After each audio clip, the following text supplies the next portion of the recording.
எதுக்கு நீ ராமுக்கு கூட ரிமோட்டை தர மாட்டேங்கிற? இப்படிலாம் பண்ணிக்கிட்டு இருந்தா நீங்க டிவி பார்க்க முடியாது. நீ கிளம்பி உங்க வீட்டுக்கு போ அப்படின்னு சொல்லி அந்த ஈஸ்வரிக்காகவும் கீத்துக்குருவியை பற்றி விட்டுருது. உடனே அந்த கீத்துக்குருவி அவங்க வீட்டுக்கு போகுது. அப்போது அவங்க அம்மா சிண்டுக்குருவி, என்ன கீத்து உடனே வந்துட்ட அப்படின்னு கேட்குது. உடனே அந்த கீத்துக்குருவி, இல்லைம்மா நான் அங்கே டிவி பார்த்துக்கிட்டு இருந்தேன்னா அப்போது எனக்கு பிடிச்ச சேனலை பார்த்துக்கிட்டு இருந்தேன். அப்போது ராமு எனக்கு பிடிச்சதை போட மாட்டேங்கிறேன்னு சொல்லி என்னை அனுப்பிச்சி வச்சுட்டாங்கம்மா. இது எல்லாத்தையும் அந்த ஈஸ்வரிக்காகவும் வெளியே இருந்து கேட்டுக்கிட்டு இருந்துச்சு. சிண்டுக்குருவி அப்படின்னு சத்தம் போட்டுட்டு வீட்டுக்குள்ளே வருது.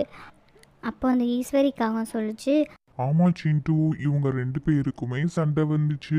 இந்த கீத்து குருவி அவ போடுற சேனலை தான் பார்க்கணும்னு சொல்லி அடம் பிடிக்கிறா. அதனால தான் நான் வீட்டுக்கு போன்னு சொல்லி அனுப்பிச்சு வச்சேன்.